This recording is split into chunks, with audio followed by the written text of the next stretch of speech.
What's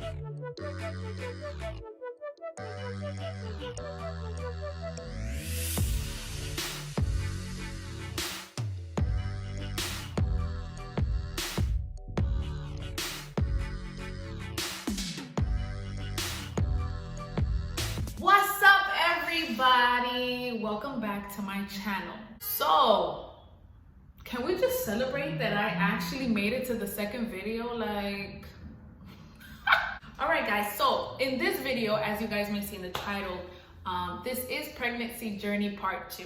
This part, we're going to be speaking about my first and my second trimester, the symptoms that I had, the genetic testing that I did, and my gender reveal.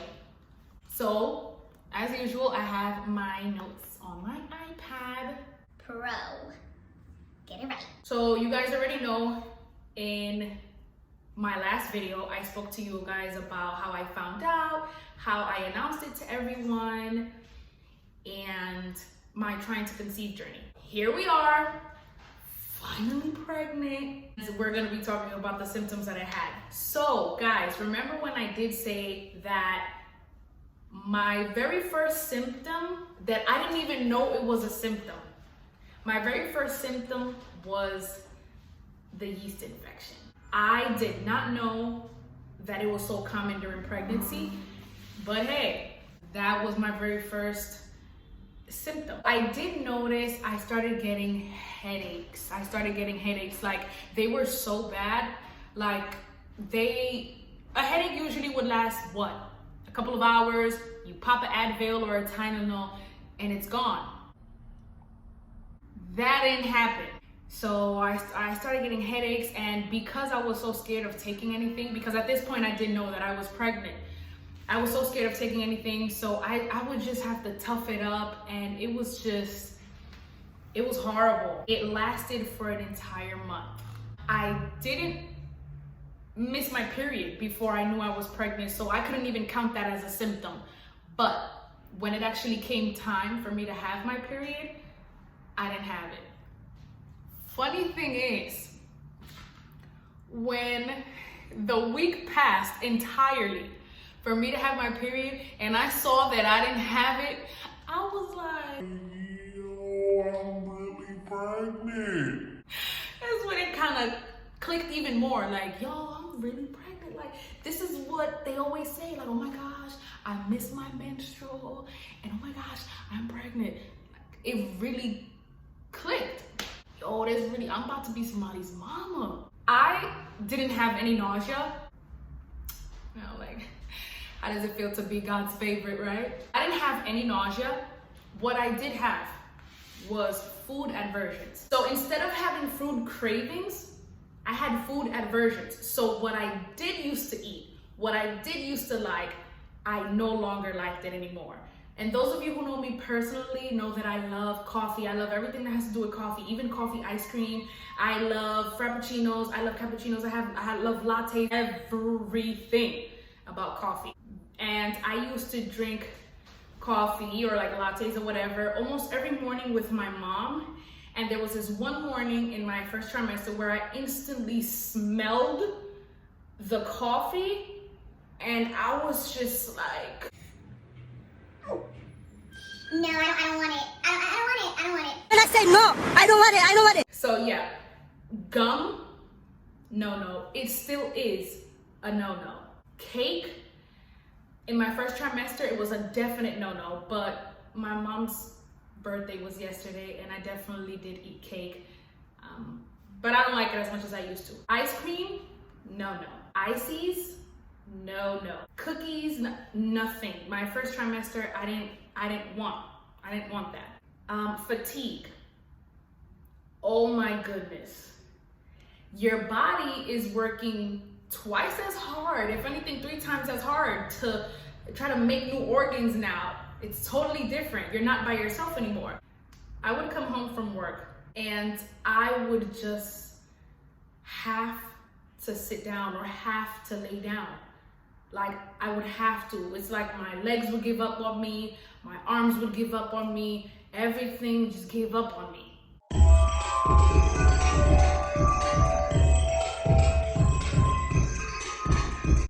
I was very drowsy as well, very, very sleepy.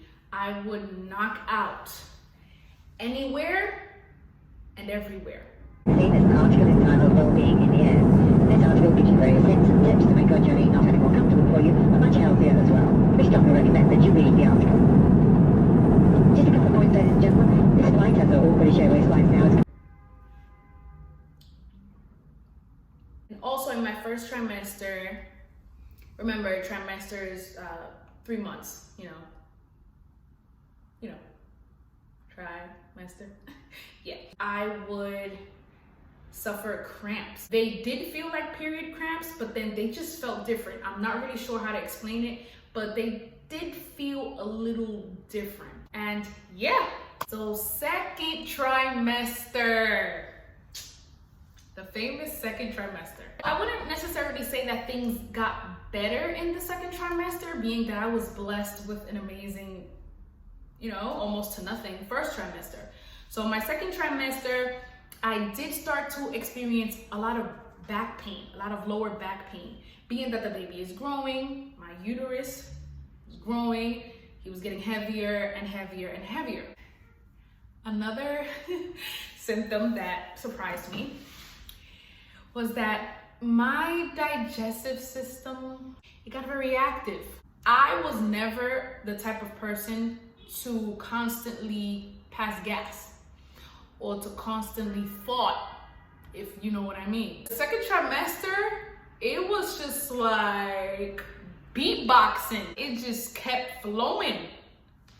Didn't really stink though. I wasn't really the type to use the bathroom every single day. And before you think that it's because there's something wrong with me or something like that, no, there was nothing wrong with me. It's just, I never had a problem with it. I was never in pain because of it, but I just never was the person to use the bathroom, you know, to do number 2 or whatever, or number 3, every single day. That wasn't my life. But in my second trimester, that was definitely my life. Like, hey, my baby fixed me. I did have tender breasts, so I couldn't jump, I couldn't run.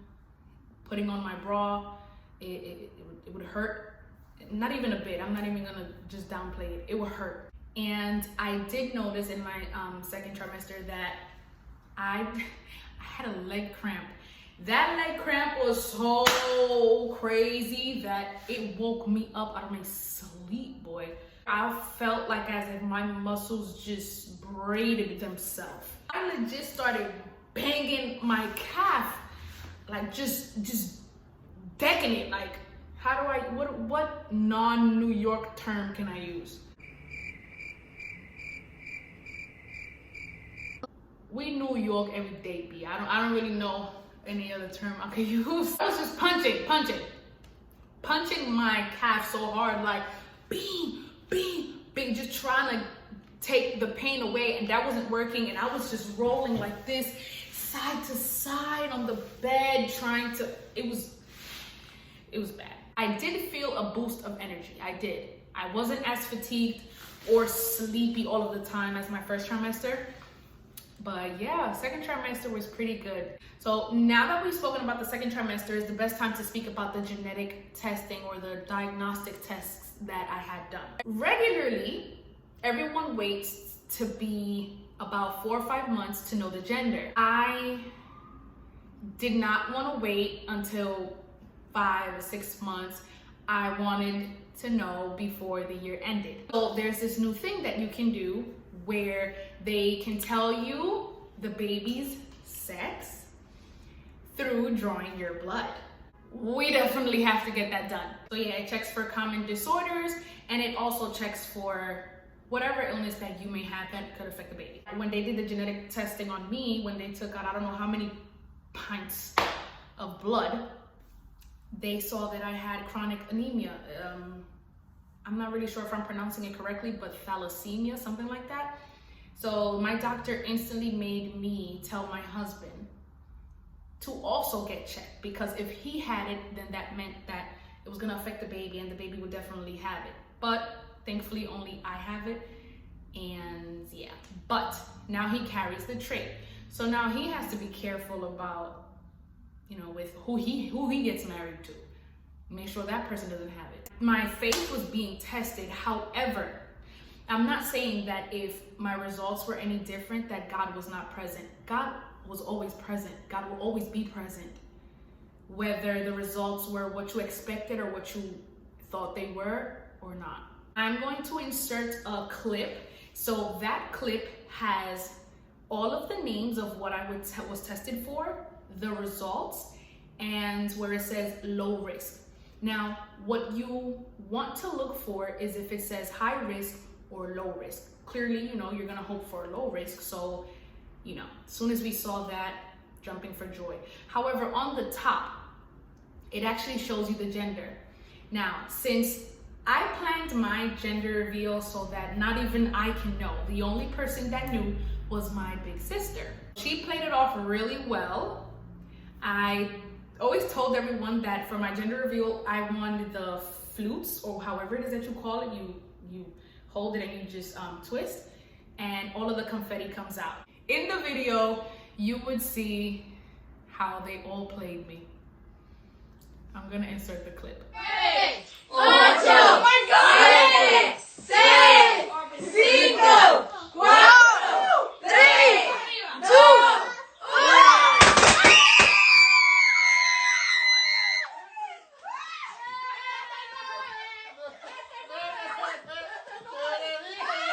As you can see, at first, I was waiting for any color, but all of them had just many different colors. So I was just like, what? So the trick was that my nephew had the true color in kind of like a spray bottle thingy. Ready? You're gonna spray on top of the cake, baby?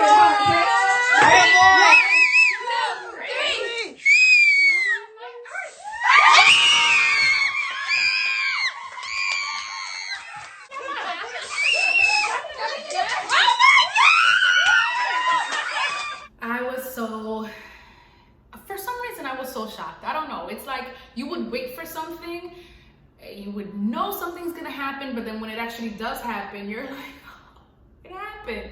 Hopefully, the next video would be me taking you guys along to my maternity photo shoot.